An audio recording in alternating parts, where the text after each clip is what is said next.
Hello. I'm presenting this week. Welcome to See If It Sticks. The podcast where I've thought about absolutely nothing to say, but we take people's first world problems and we have you fucked it right up? Oh no, it's all right. Good. We're good. Fuck, what a start. This is the first proper one back from Christmas, I guess, because we were a 4-piece last week. So this is the first original 3-piece, and it's not going well. I'm Ross. I'm Dan. And I'm Dom. Oh, it's just the look we both gave you when we started. It was just like, he's done it again. oh, Ross. Ross. Oh, Gilbert.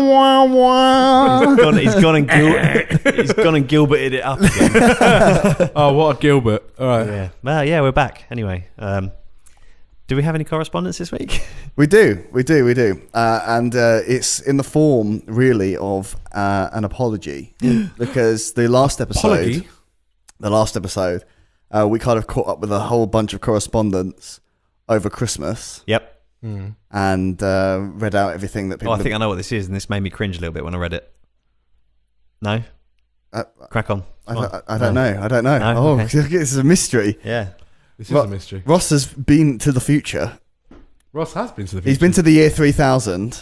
They live underwater. Not much has changed. Noticed that my great-great-great-granddaughter was pretty fine, and that also this next part of the podcast is cringe. Did we live underwater? I think we did. Yeah? No, I don't know. I remember. Crack on. I don't know. See, that's what I never got about that song, because like his great-great-great-granddaughter was pretty fine. Yeah. But therefore she was a mer person. Yes. Living under the sea. Or it could have been like Underworld. Not Underworld. Waterworld. Yeah. Well, if they lived rafts. underwater, they'd have to have some means to live under the water. So at least... maybe like a bubble, like the Gungans in Star Wars Episode 1, The Phantom Menace. And also, like in Waterworld, where he sends that girl down with the like big glass jar on her head full of air. That's cute. We could just be living in big glass jars. Yeah. Mason jars? Yes. The hipsters have won. The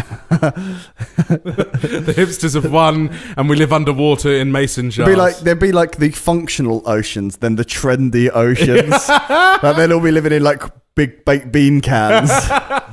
William Etheridge's message saying Ronda Rousey or Misha Tate. What's that got? Is that to do with something we said, or? Oh, I'm not sure. Did you just want some gambling advice? No, don't bet on Ronda Rousey because she got shit. Her arse handed to her by Michelle Nunes. First round, second 48 round? seconds. 48 seconds. In the first round. It was a TKO. It wasn't, she didn't actually get knocked out, but she did have her face smashed. The ref stopped it. TKO is when they count to 3, yeah? No, TKO, well, I thought TKO was when the ref stops it because he knows he's going to get not fucked up. Not in a position to, he doesn't feel it would be safe for them to carry on. Knockout. When they go, basically she was doing that's almost exactly it. Basically, you're not out cold on the floor. You're looking in the opposite direction to the guy and going, punching the small flying foxes that are buzzing around your head. Yeah, not out cold, but you're on that teetering on that edge. Yeah, there's brain damage. Has he clarified why he said, sorry, just a random question. I want to see some stuff stick. Oh, I see. Is he asking on betting advice, or is he asking who would rather, kill, marry, fuck? Snug, marry, avoid, or whatever it's called. Snug, marry, avoid. Ronda Rousey for all of it, I think. In what order? I'll let you decide. Marry, kill, sex. I don't know who Misha Tate is. Misha Tate. Well, they were the first two big women UFC, like popular women UFC fighters, right? And their rivalry is relatively, legendary, right?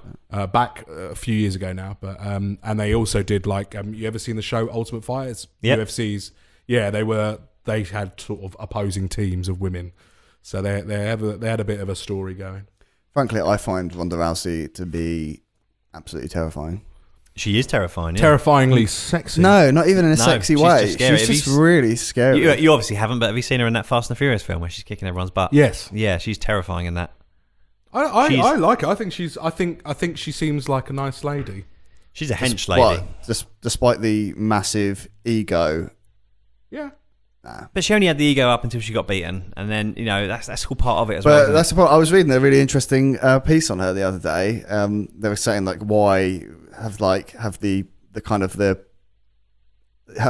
her popularity just gone done? Because she got fucked up. She got fucked up. But yeah, I mean the thing Twice is, now. like essentially the conclusion is that it was kind of like the encouragement, like as female mixed martial arts is not sort of quite as prevalent as male mixed martial arts. There are only very few very good female mixed martial artists, and I have no doubt that there will be more coming now because more sort of females will be getting into it because it's not just a purely male sport. But like she is good in terms of like in a pool where there isn't much going on, and her big problem is that like you win a few fights the same way. Like all of her initial fights I think were from arm bars because she's a judo champion, isn't she? Yeah. So from arm bars in early rounds, and you're going to keep on doing that. But then when you get in the ring with someone who can box, like I think her upright game isn't great. Yeah, they were saying that kind of like the ego gets the better. Got the better of her. Her hype team are all about undefeated. Yeah. She is undefeated. Blah blah blah blah blah. But that doesn't mean that she is a fully formed mixed martial artist. That means that she is very good at taking average people down to the ground and sticking them in an armbar. When you get in front of someone who is an exceptional boxer, for example, you're going to get your face smashed in. You see, if you manage to avoid the hits, you might be all right. But yeah, but I think it's because then the people who do play a good striking game, they don't get if they can help it, they don't get taken down. Yeah, because once they get taken down, I think she's taken down, it's gone. She's a bit of a casualty of the PR team. The PR team, because there's a difference between sort of like like your Muhammad Ali's. Or like there's a difference between the sort of like the smack. He was his own hype team, and sort of that sort of thing, and literally coming out and saying, "I'm the best fighter in the world. I could take down anyone, male or female," and then getting your face smashed in. Yeah. He's just said Battlefield 1 or Final Fantasy. I'm gonna say he hasn't listened to the podcast before. Doesn't really know what it's about. That's fine. I'll tell him right now. But Dom will answer that question for you. Yeah. I'm gonna say haven't played either. Nope, and all you gaming people are boring. Oh my! I'm only joking. Final Fantasy. Yeah, purely because it's... Good point. I don't think we covered this yet. It's a real catch-up episode. Over Christmas, I had a little go on Ross's PlayStation VR. How did you enjoy it? I became the Batman. Did you become the Batman? Yeah. Did you enjoy it? It is very, very strange. It's only 20 minutes long, but yeah. Yeah. Short, yeah. But it was very enjoyable, and I'm interested to see where the technology is going. I kind of thought that I wouldn't cheaper, be. Hopefully. I kind of thought I wasn't going to be one of those people. Like I saw, like Ronnie O'Sullivan recently was playing like VR pool and went to lean on the table as you would when you play snooker or something, and went straight down to the floor. The immersion's there though, isn't it? It is. Do you know what? I was first 10, 15 minutes, maybe even 20, 25 minutes.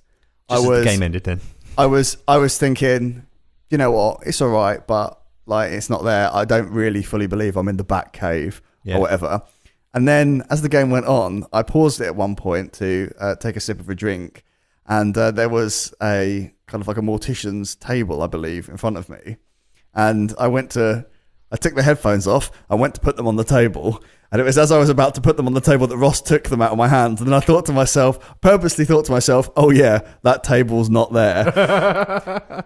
And then went to put the fucking controllers down on it. And I could feel Ross taking them out of my hand, and I'm going, oh, for fuck's sake. I tell you what, Dan's about to try and drop really expensive stuff on the floor. I tell you what's really insane is a friend of mine at work has a HTC Vive for his PC. Now that's next level. Like the Move stuff on the PlayStation VR is very good, but HTC Vive is full room scale. Right, okay. And there's you can walk around the room, can't you? Yeah, you can walk around. In some games, you can just completely walk around, and it shepherds you. It's insane how well it stops you walking into the wall. Wow. But there's a game on that called Hot Dogs, Hand Grenades, and Horseshoes, or something like that. Which is basically a gun range. Okay. And also like sort of war play or whatever. But it's insane because it's full range of motion as well. Yeah. And these controllers sort of like curve to your hands. It's not like the sticks, the PlayStation Move sticks. Yeah. Which are a failed peripheral from 10 years ago. Yes. They brought them back though, didn't they? They brought them back and then charged 70 quid for 2. Yes. Well, they weren't even expensive that expensive when they first came out. No. But yeah, and you can like strip the guns. You can like do everything to them. You have to put it in, cock it, everything. You'd love it with your airsoft and stuff. Yeah. You have to put the magazines in the one.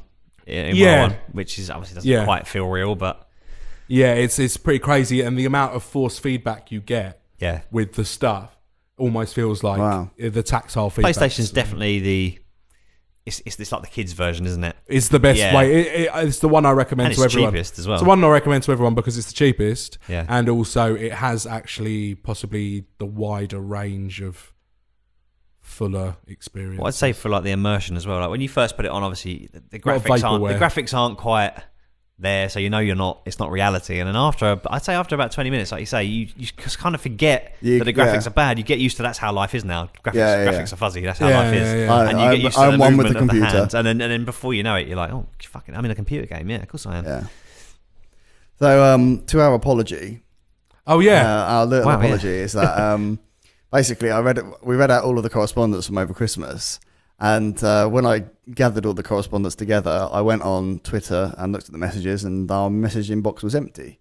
And so I didn't put anything. But it's because I was logged in on the wrong profile. You hadn't got any messages. So, yeah. So this is the catch-up from over the Christmas period. No one's sliding into Dan's DMs. This is from Jamie Linney, the bald marshal of the Mudder. And he says... Happy New Year, boys. Thanks for all the great podcasts every week, all the mentions and the support with my fundraising. Another year starting and hopefully bigger and better things to come.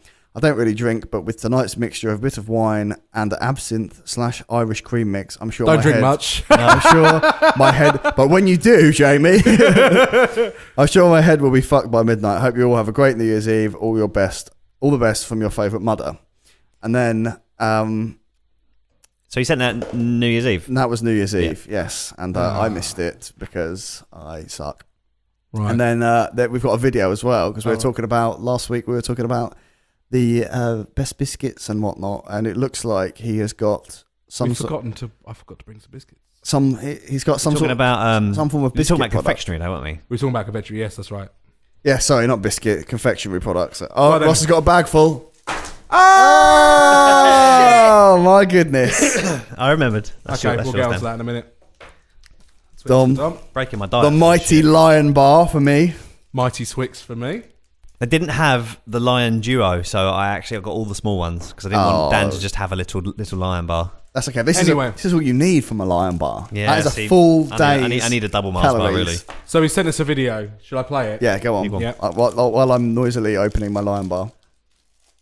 Oh no! Do you know what I forgot to do? Turn your volume up. Turn my volume up. Oh yeah, I'm gonna eat this while you're doing it. I'm just gonna open my Twix so I can. I'll have a bit to eat, a snack while. You're going to see something magical. People who are watching online are going to see Dom devour 2 Twix biscuits in 10 seconds. He puts one up each nostril and snorts. Bald Marshall and Mudder here. I saw the latest podcast. Very funny. The chocolate issue I've got to be a bit funny with. The onboard Twix, fantastic experimentation time. As you say. 2 hands off. He's drinking a tea. And the best drinking the fucking tea for a straw you'll Twix. find in your life. Amazing. All for scientific purposes, of course. But, I'm sorry, but the best chocolate bar you'll ever find is this bad boy. What's he got? It's Boost thick, bar. chocolate Boost. crunchy, and chewy in the middle. But unfortunately, the one thing it doesn't have. Hey,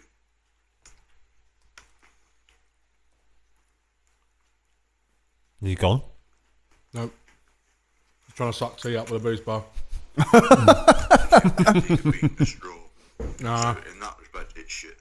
But overall, my favourite chocolate bar, and the best one ever, is the Boost bar. I don't care what you say, it is the best. Throwing down the gauntlet. I think of all the people he's allowed to throw down the gauntlet. Lovely. So he thinks the best is a Boost. Boost. I do like a Boost, don't get me wrong. There's a time and a place for a Boost, though. But I can't use it as a fucking straw. The Boost is always stuck to the packet, though. It's always got a bit of, like, the caramel come out, and it's always stuck to the packet. Yeah, you're right. Every I wonder fucking if time. That's a flaw in their manufacturing process. Yeah, it's like some fucking big-footed oaf goes around and treads on them or something. Joe, funny enough, I watched a programme the other day on, like, a sweet factory. I think Greg Wallace was in it. It was aired over Christmas, I think.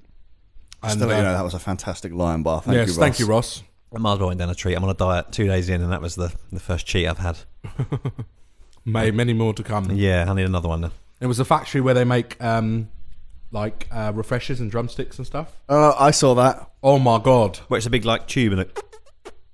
Like the giant, kneading the kneading the giant bits of drumstick. Imagine how hard that is to move. I know, but this fella's just sitting there going, boom. It was a big boy though, wasn't it? He was a big old boy. Yeah. Greg Wallace struggled. Yeah. Katie Roberts Knight says, same with the double decker. That always sticks to the wrapper as well. I've not had the problem with the double decker as much. I've never heard that. It's the new guy that comes out in the double decker, not so much the caramel. I can't believe that last week when we were discussing the best chocolate bars, I forgot to mention the honourable mention to the seasonal Whisper Gold. Ah, yes. Whisper Gold isn't seasonal. It's not seasonal is anymore. It not anymore? No, it's been around for years now. It's out and about there. You used to get it for a couple of months at a time when I worked in the supermarket. No. Whisper Gold is a perennial now. Thank goodness for that. I do love a Whisper Gold. Someone's listening. Charlie Newbold says, eating brandy snaps straight from the packet, by far the noisiest thing at the cinema. Folk were raging. Well, she's on to the problem already. That's the problem already. What sort of cinemas is she going to that have just brandy snaps to buy? So, so anyway, that was our apology to Jamie Linney that I missed his messages. Many apologies. Please do not beat me or run after me because I will tire. Yeah. He'll tire a lot quicker than he will, even if he has run from up north. Yeah. Yeah, he could run all the way from come down just to get me. Yeah, just to get you. Dan's out of breath by the time he gets to the bottom of the stairs. So we got a problem. We have a problem. Yeah, did you have anything to read out? Oh, you got the problem to read out, haven't you? You have got the problem to read out. Yes. Do it. This problem is actually a problem submitted by a girlfriend. My lovely girlfriend. Your girlfriend. And I've witnessed this firsthand as well. Yeah. I've witnessed the rage. Yeah. You were there when it I was there, yeah. This is something near and dear to my heart as well. Yeah, same. Miles Hall says, I'm doing a poo, just so you know. Thanks for that, Miles Hall. Thanks, mate. We're rooting for you. Don't push too hard, and remember, assume a crouched position. Yes, exactly. Knees above the hips. Yeah. Knees above the hips. That Optimum. way, your colon doesn't take any damage. So Maddie's problem.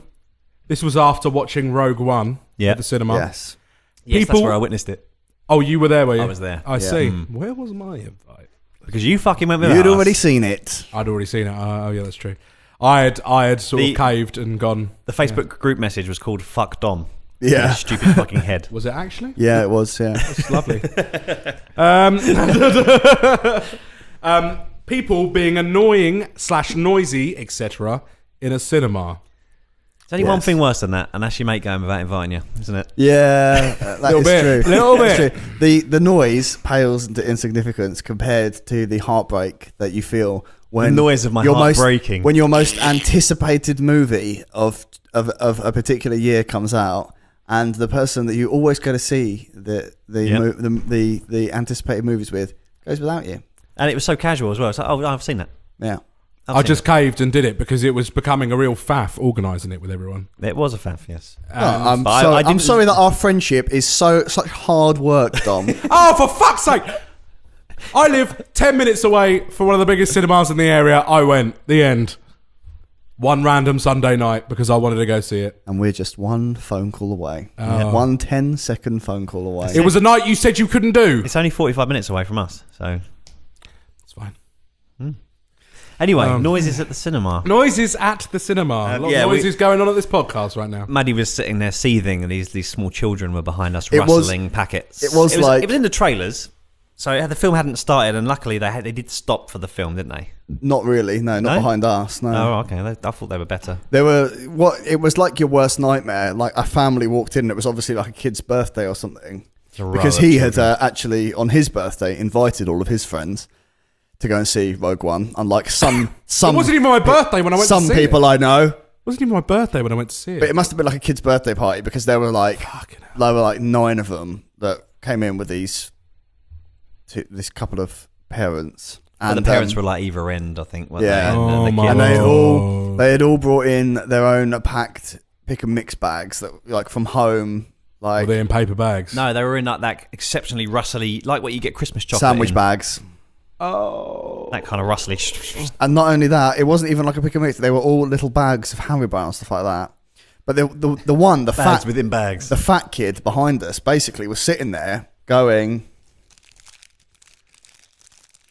And it sounded like he was just perpetually eating. The reason that Maddie was going to turn around and tell him to shut the fuck up is because he just had the packet on his lap. Just rustling the bag with his hand. He wasn't even eating the fucking things. Oh my God. What a douchebag. I would have turned around and gone. I have turned around. I've almost got into full-on fights. Actually... No, I was just going to secretly show him. You don't have to stop, mate. All right. Sorry, this was a private message. No, it's not. It's just from your girlfriend. She said, no, they fucking didn't, Rossatron. Rossatron. I assume she's talking about them not shutting up. Yeah, the film started. See, for me, maybe I was just engulfed in the film. Maybe I've just got a higher level of tolerance for the magic of cinema. Yeah, I was. As soon as that Dolby Surround thing comes on and the Sony 4K thing comes on, I was that they're gone. They're gone to me. Dead to me. Was it THX? THX, yeah. What's THX stand for? Tremendously high. I don't know if it does stand for anything. It was a George Lucas film. THX, some number 3. Oh, yeah. That's right. Yeah, it was about a robot or something. Something like that. Yeah. Oh, didn't know that. Yeah, I almost got in a fight when I went to watch Avatar. Yeah. There was 2 guys down the front that were like fucking pissed. Yeah. Like really fucking pissed.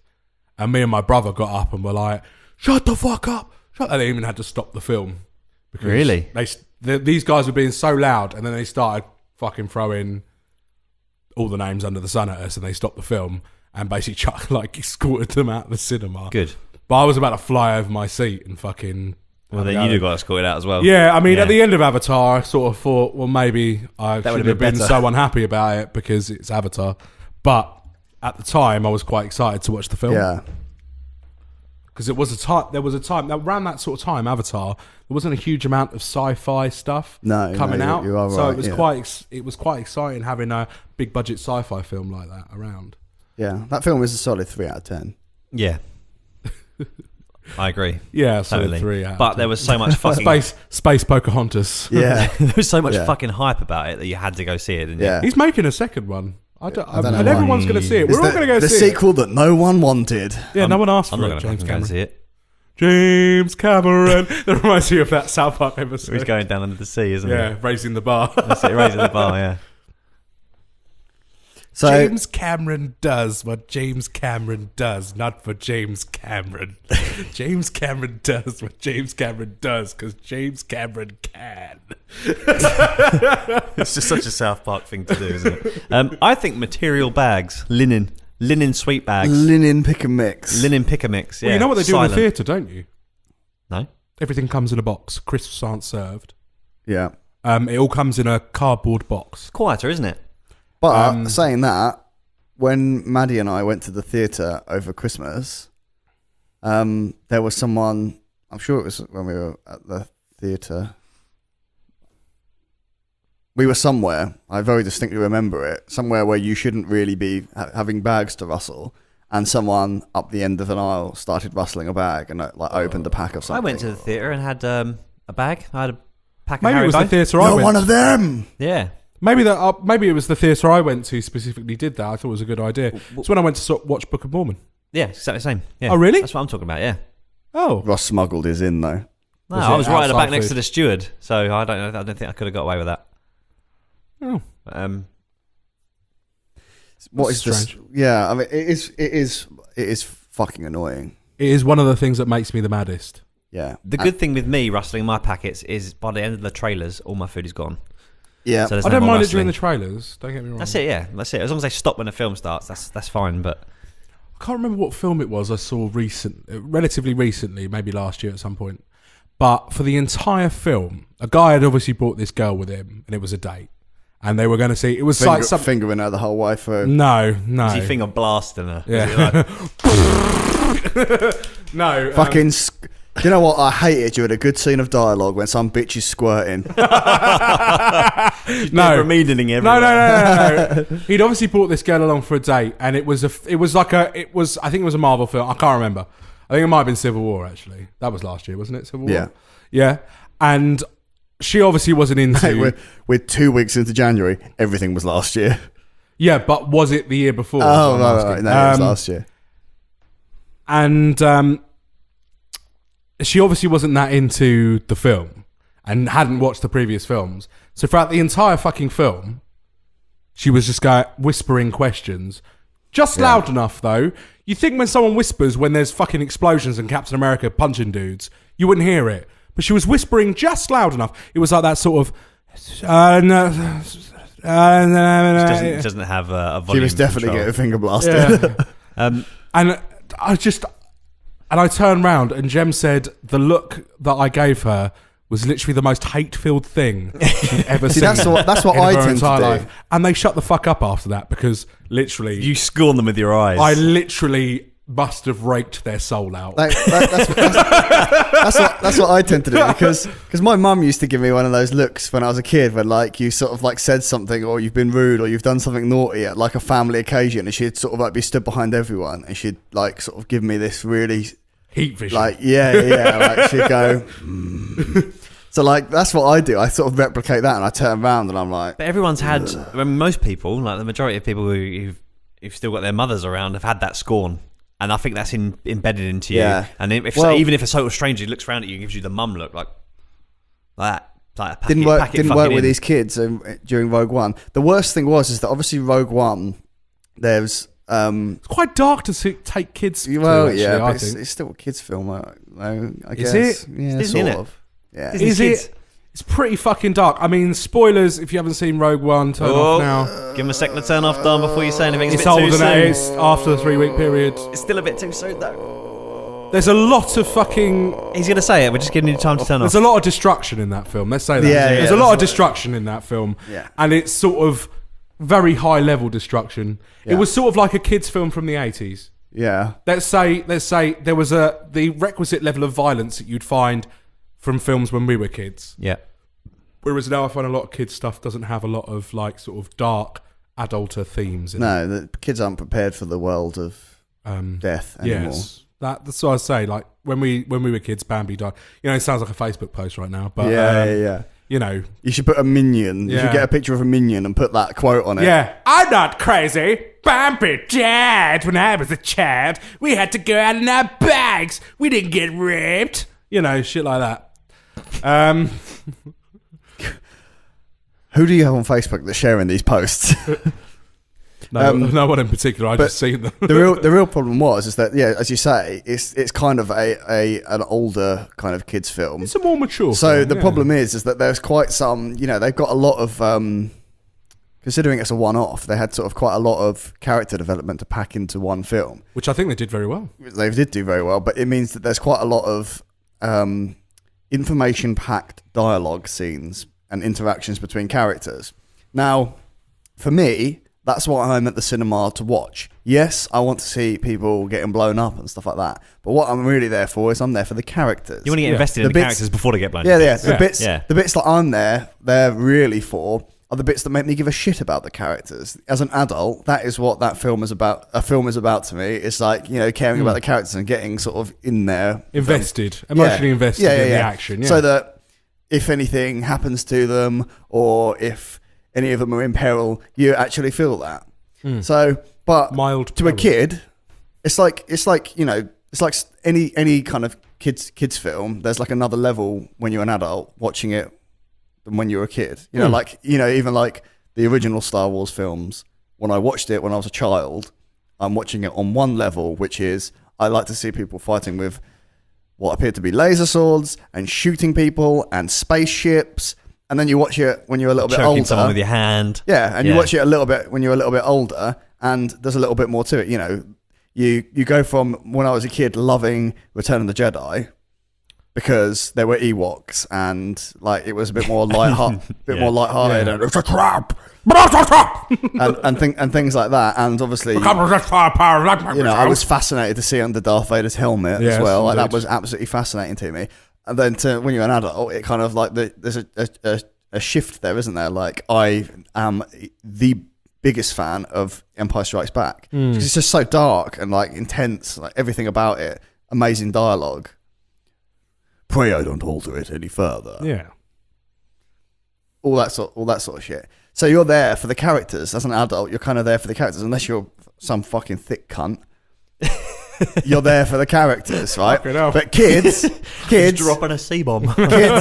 kids aren't on that level. So kids are getting bored during the extended scenes of dialogue. Yeah. Kids are getting bored. I imagine throughout that whole first scene, you know, that whole first scene where she's young and what's his name?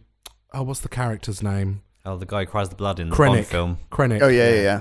It visits Mads Mikkelsen's character. That's all quite tense. Yeah. Oh yeah, there was dialogue. I mean, there's black stormtroopers, but there was a lot of rustling going on there. Yeah. So that's the thing. Like the quiet bits, you know, if you are going to rustle something, I wait until there's an explosion on the screen. I'm like, yeah. I've looked around before and seen Matilda have a crisp in her mouth. Yeah. And she's waiting for something big to happen. It's like how you used to eat at class at school. Like you've got your hand in the bag of crisps, and then when someone moves their chair, you take the crisp out of the bag, and then just as someone teacher turns around, just as someone laughs, you yeah. But the problem is that, you know, the points where I am trying to intently listen, the first time I'm watching a film, I want to understand what these characters are about. I want to hear what they're saying. The kids behind me are bored because it's just a couple of people talking on screen, eating their fucking Haribo. Do you know what? I'm going to drop it again. Cunts. Oh, there it goes again. How old were these kids? Must have been 10. See, do you know what though? This is old enough to know better.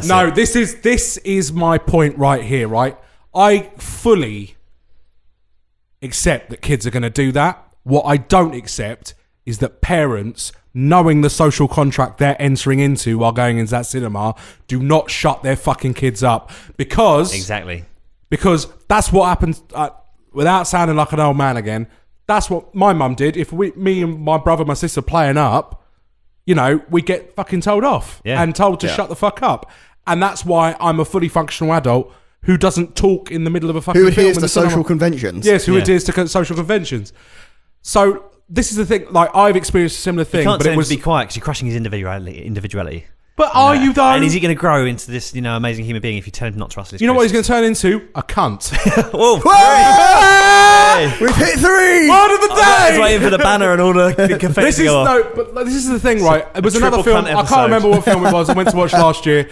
Same cinema. I was further up in the middle, in the good seats, and this dad had come in with his little kid. Must have been about, I don't know, 8, 9. Yeah. And the kid literally was like, "What's going on?" Throughout the entire film, at the top of his fucking voice, this kid was shouting at his dad through like the exciting scenes and shit. Yeah. And his dad, not once did I hear his dad or see his dad try to shut him the fuck up.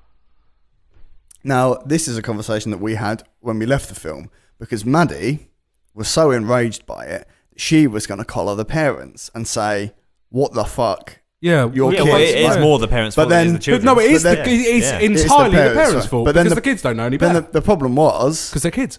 Problem is that we looked at the parents and they were essentially a couple of fucking potatoes. Oh, really? Yeah, couple of scrotes. Absolutely. So, what are you going to achieve by going over there and putting a little bit more shame in their hearts that's obviously already there? Not only that, not all 9 of them are going to be there. It's Jeremy Kyle fodder-dom. Like they don't care. These people are shameless. They don't give a shit.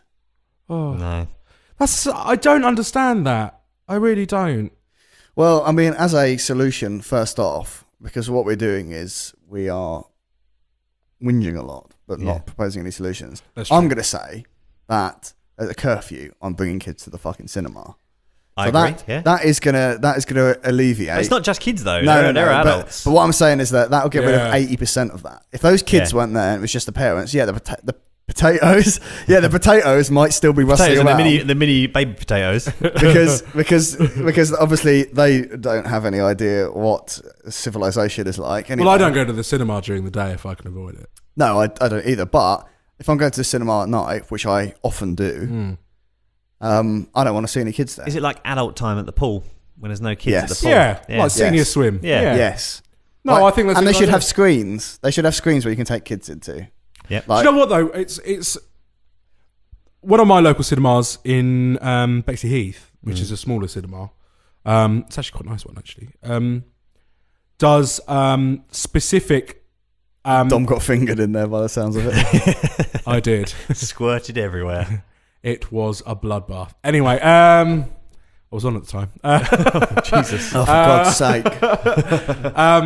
But they have specific screenings for kids on Sunday mornings, and also specific screenings during the week for people with autism. Yeah, I've seen that. They do that at View, which I think is very good, because obviously I would never get angry if I was in the cinema with someone who was obviously had autism. You don't always know though, do you? You could turn well, around. I think you'd know. Like my nephew's autistic, and I think he could sit in the cinema and be talking to me without really realising, and you wouldn't. I don't think anyone else would realise until you told them that he was autistic. Maybe, I don't know. If he was chatting away. I don't know. Actually, funnily enough, I think it's a great idea though. In my job, like I come.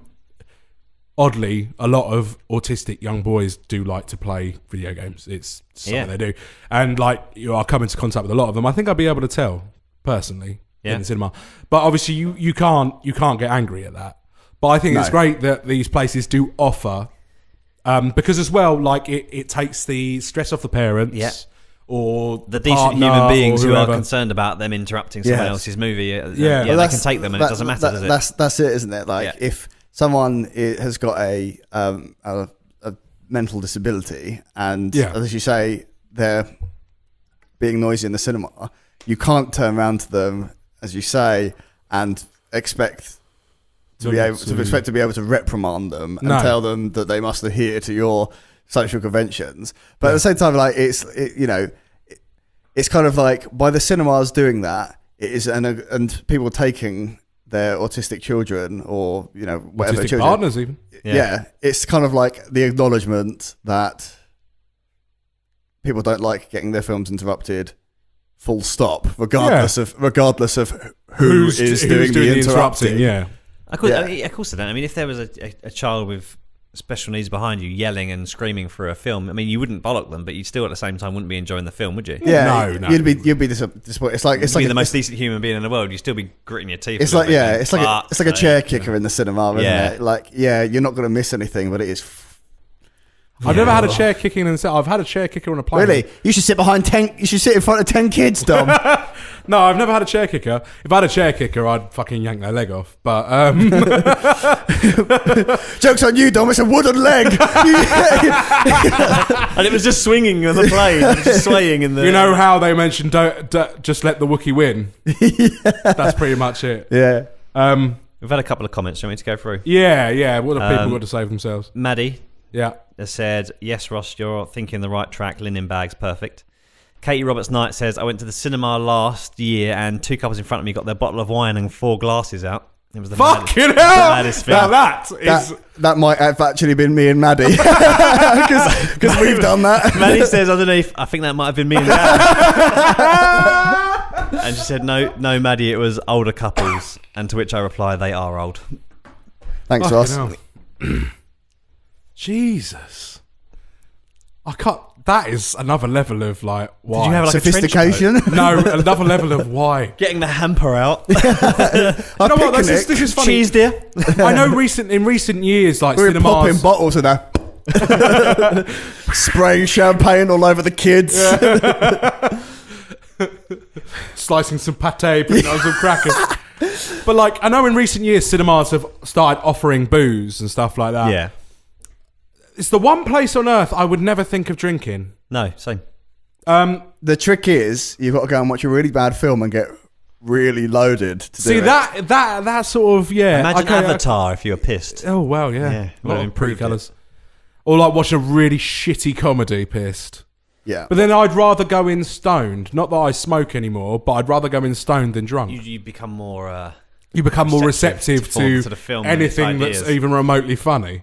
Well, if we start doing this thing like Dan said, where they don't let kids go in the evening and have kids showings during the day, special kids screens, can we go into those screens and kick the back of their chairs and scream? yeah. If you wish. You'd be able to. You'd be able to. It's not like the swimming pool. I think you would still be able to book. You know, if you were really desperate to see a film and they make it known that it's a kids. Yeah, screening. Like you could kid friendly. You could still go into that screen, but you know it's with there is a disclaimer that there will be children in on your head. And I would prefer, because then the thing is, if you've cut down, like let's say 80% of the noise comes from children. Yeah, I'd agree with that. Yeah, right. Because you go to a film. You go to a film really late evening, and in general, that when there's more adults in there, there is a less of a likelihood that people are going to be doing this shit. Because even the people that are inconsiderate will feel the social pressure to be considerate. Yeah. But then the thing is, you could start catering more to an adult audience. If you know there's no kids in there, there's no problem in beginning the film with, they say, turn off your phone, sit back, relax. There's still time to get a Coke. Gag your child. No, if you're in an adult only screening, you could be just well up front with it. Like, if you're catering to an adult audience, you could say the things that are pertinent to adults. You can say there's still 5 minutes for the film before the film starts, so your old weak bladder can be emptied. There's still time. If you can manage to squeeze a piss out, you old prick. It could say, don't be a cunt. Don't rustle your bags. Don't rustle your Werther's Originals. Yeah. Decant them now into a paper cup. Decant them now into a linen bag. Just be really frank about it. Yeah, no, that sounds good to me. Just be fully insulting. I was made aware relatively recently about, in America, there's a big problem with people just on their phones in the cinema. Really? Yeah, just like texting and shit. It's weird. Why would you do it? Like, why do you need to be that connected? Like, I mean, it's lovely in a cinema to not have to look at my phone for an hour or so. Yeah. There are long... See, the thing is, I think you guys are a bit more tied to your phones than me, personally. That's just my own observation. Because I can go half a day without having to look at my phone. Because no one texts you, Dom. No, because I know. It's because he's got no need to text his friends to invite them to the cinema. No, I tell you what, no one does text me, and I tell you why, because I call everybody. I don't even look at my watch if my watch buzzes in the cinema. That is very big of you. Don't even look. And it's I go airplane mode usually. No, I just turn the fucker off. And most of the time, in a lot of the cinemas I go to, I've got no signal anyway. No, yeah, that's true. That's true. They are quite dead in the cinemas. That's good. Intentional black spots. What about intentional black spots? Yeah. What about a robot arm that feeds you your food? So it's literally you're sitting in the seat and you got a button. Push it. Have you ever heard a robot arm? This one's quiet. A lubricated robot arm. A lubricated robot arm. Yeah. They're just flopping about everywhere. Yeah, servos are quite. They are quite noisy, aren't they? I guess. What about a service? What about a service where, as you go into the screen, they will take your snacks from you and turn it into a delicious milkshake? I don't know if I'd like that. I like a nutrition paste. Yes. I like to chew. What? I like to chew. You can't chew a milkshake. No. I heard what you said. What? I don't. You like to chew? I like to chew. Yeah. I like to chew on sweets. I mean, for me, I just don't eat or drink in the cinema. Oh, yeah. I like to get a bottle of drink. Maddie likes to get popcorn. I've never been big on it. I don't know why. I don't like anything distracts me because I think you know this. Like, I am when I go to see a film, it's childlike wonder every time. Yes. Yeah, I'm a. That's for me. That's just part of the cinema. Part of the cinema is having your drink and having your sweets. And that's the thing. But like the thing is, nothing can can detract from that childlike. Well, I don't need anything. The sustenance is film. I don't need it, but that's what it's always been. I think we gasped. I sat forward in my chair and you gasped and put your hands on the side of the chair last year when we did get invited to your birthday. And we went I didn't go out for my birthday. And we went to see. No one else was there except for me and Jem. And we went to see The Force Awakens, and one of the one of the scenes in the third act. You can say now, Force Awakens is over a year old. When Han dies. Yes, when Han dies. This is where someone goes, fuck you! It has to happen, doesn't it? I'm waiting for the board to light up. To be fair, it has been over a year. Yeah, it's been over a year. And also episode 8 is out this year, which we'll definitely be going to see. If you haven't already seen The Force Awakens, well, it's been out for over a year, then you don't deserve to see it anyway. And I don't care that much, obviously, about Han and his well-being. No. But yeah, no, I also teared up at the end when you see Luke Skywalker. Yes. I teared up. Yeah. I cried. You were there. Yeah, I cried. You were about 10 people away from me. Don cried through most of the film. I cried through most of the film. I literally. Do you know what? It was so annoying. So I had to sit next to this fucking grown man child sniffling his way through the film. It was worse than any bloody bags of sweets. Hearing a fully grown man sobbing. Weeping. Yeah. I didn't sniffle. I didn't sob. It was just tears, just unbridled tears of joy throughout the entire film. Oh my fucking god! Pods like you get at the drive, like if you go to like a drive-in cinema and you basically put the that was going to be my suggestion actually. Seating pods. So you can have ones like which are like more like sofas. Yeah. So you could book them out for like you and your mates, and that's the way forward. Because there's create like a wall of sound. Yeah. You wouldn't be able to go out. It'd be great. Yeah. That would be the ultimate experience, I think. Yeah, I'd pay a premium for that. I would pay. Well, you already fucking pay a premium to go to the cinema anyway. Not so, because they've reduced all the prices. £5 at View. Yeah. A View, really? For everything. Fucking hell, it's still £13 at Blue Water. £5. We went VIP seats. I booked the bloody VIP seats, thinking, I'll get a little bit more leg room. Mugged off when all the kids come and sat behind us in the bloody standard seats. Oh. But it was £5. Well, £6 each for the VIP and it's £5 Fucking all hell, films mate, anytime. that's worth now. the trip down for me. You must have one near you.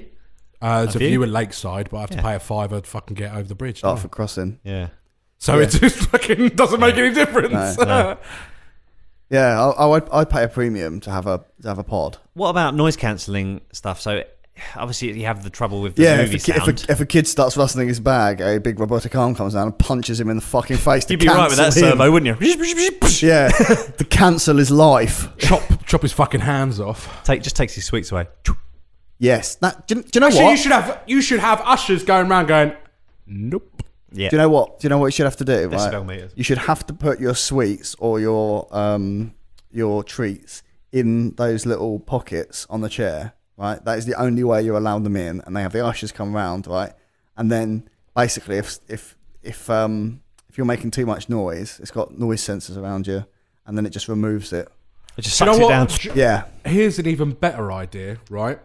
So instead of buying them at the stand outside, you order them through an app.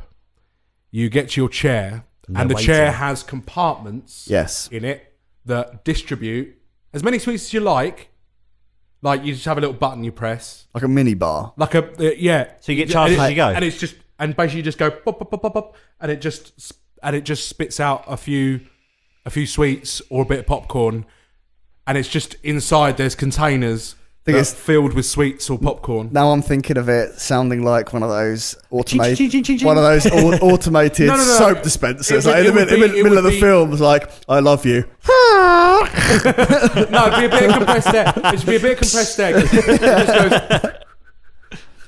It would be so unnoticeable. What about this for an idea? You know, gravity. That double-doored area you have in between going into the cinema and actually being in the cinema in the hallway.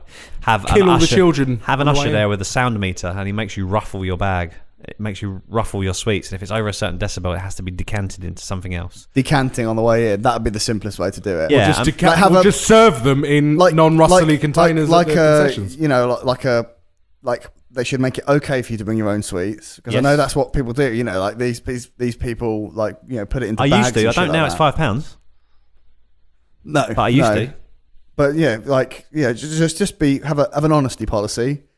We're not going to take your sweets off you. You can bring as many sweets in as you want, but it has to be decanted into this. That will never happen, though, because the cinemas only make their money off of the drinks. Especially if they've dropped it down to a £5 each, like £5 a head. They must be making all their money out of the sweets. They must be making actual money at the cinema now that Yeah, people, because people are going going to the cinema. Yeah, it's the way that it should have always been. You should get the numbers in.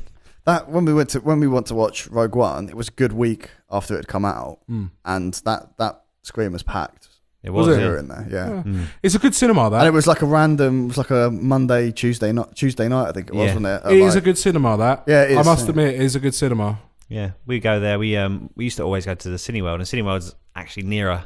Well, I don't like that one in Ashford. It's a bit. I don't know what's wrong. It's a bit outdated. Yeah. It just looks and the a one bit... in Canterbury is like sitting on fucking wooden stools. The one in Canterbury Canterbury's is like fucking rubbish. sitting in a closet. With Odeon, sort your shit out. See, the thing is, you go to other Odeons and they're quite nice, but the one in Canterbury is just particularly shit. It's decrepit, isn't it? It's old crap. And that seats, leather print. No, leopard print, sorry, isn't it, on the seats? The seats are like sitting on wood, you're right. Yeah. It's like sitting on a fucking crate. Never like that cinema. Do you know what they should do then? They should just charge like some sort of like corkage. Bring your own stuff for 50p. Yeah? Yeah, that's a good idea. Booze. But that's money for nothing drinks. as well. Money for nothing in your kicks for free. What I always think though, when I'm sitting in the cinema and there's someone being noisy behind me, I'm always looking for an usher and there isn't ever one. If there was an usher in that cinema, they probably would have told them to shush. Yeah. Give a little flash with a torch. Oh, they've got those. Well, that's only ever been American. They've got those ninjas, haven't they? Do you see that on like it was sort of like I saw a few articles on it.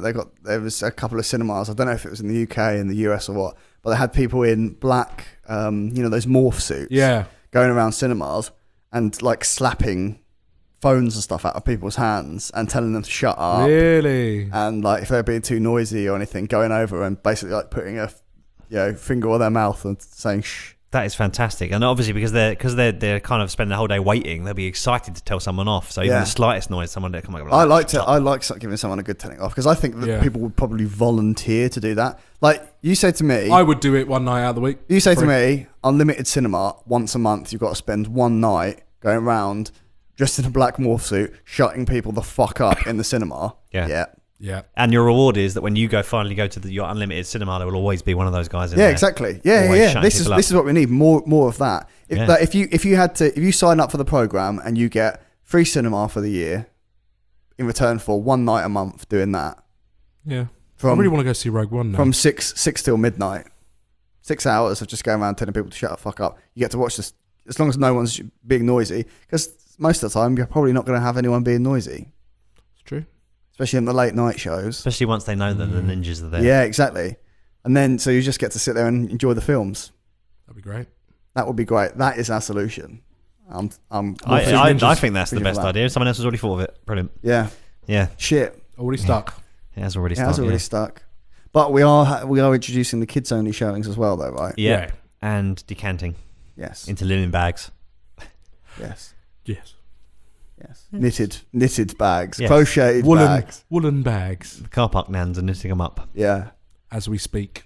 It's like a bag for life. Like you bring your bag back to fill it up with pick and mix. And then you chuck it in the wash when you get home. Yeah, perfect. Beautiful. Yeah. Send it down to R&D. Lovely jubbly. Yes. Right then. Oh yes, I'm hosting. I forgot all over again. Well, we need a name. Morph Movie Ninjas. Gives away the ending a little bit, though, doesn't it? Yeah. Certainly not burying the lead at all. The Mighty Morphin Cinema Ranger. I like that. Yeah, I do. I like that. We'll have to keep that. That is definitely what we'll go for. Let's put that on the maybe pile. Yeah. Let's put that on the definitely, but also see if we can figure out something else. Yeah, so basically the maybe one. Yeah, so it's maybe for now. It's maybe for now. I like it, but I don't... It's going right here, right on the refrigerator. I like it a lot, but something doesn't sit right with me that Ross's name in the podcast. It's true. Oh, sorry. The outsider. You've barely showed up in 2016, and then you come back in here, and first week back. Just to mention that, I'm not around much in 2017 either. Oh, especially not February and March. Oh, that's right. I don't mind the one tally in your chart then. I'll give you a little gold star. We should have saved a column on one of these. Yeah, whiteboards we really and have should. an actual tally. Yeah. Should we start it now? Yeah, just do it on the wall. Start it now. I think we should go back and retally them all. We should skip to the end of every podcast. Yeah. We'll take 10 each. Okay. And we'll div it out between us at some point, and we'll go through them and see who got which ones. I don't know what kind of maths you did at school. It was 78 podcasts, 10 each. Yeah, I know, but 10, and then we'll go to the next page. Right. What was it? Mighty Morphin Movie Rangers, yeah. Mighty Morphin Movie Rangers. Let's do that. I like the illustration. Yeah. And it's got morphing, and it's got rangers in it, and it's got police. A cool 90s reference. Yeah. It does. It's everything we need in a name. And Dom likes the 3 M's as well together, because he does like a triple. I do like a bit of alliteration. We're going to wrap it up for this week then. Get in touch. Stickitpod.com is our hub for everything that we do. So it's Facebook. Got a little bit of lion bar down my white t-shirt. Oh, get it quick. Suck it out. Facebook, Instagram, all the cool stuff we do is all on stickitpod.com. Just go straight there. You can email us, fling@stickitpod.com. You can email us directly from the website. Go and give us a share. Share us out to your friends, because we'd like this to explode this year. The year of the sticks, as they call it, is 2017. Share it out with your mates. And if you think your mate will find it funny, share it with them. And go on, Dan. No, nothing. I was just having a private discussion with Dom. Oh, okay, sorry. I thought you wanted something to say. No, we were going to go to the cinema without you. Oh, okay. We're going to go watch Rogue One. We're pals again now. Uninvited again. But for this week, that has been See If It Sticks. I'm Ross. I've been Dan. And I've been Dom. I love you. I love you too. You're supposed to say know!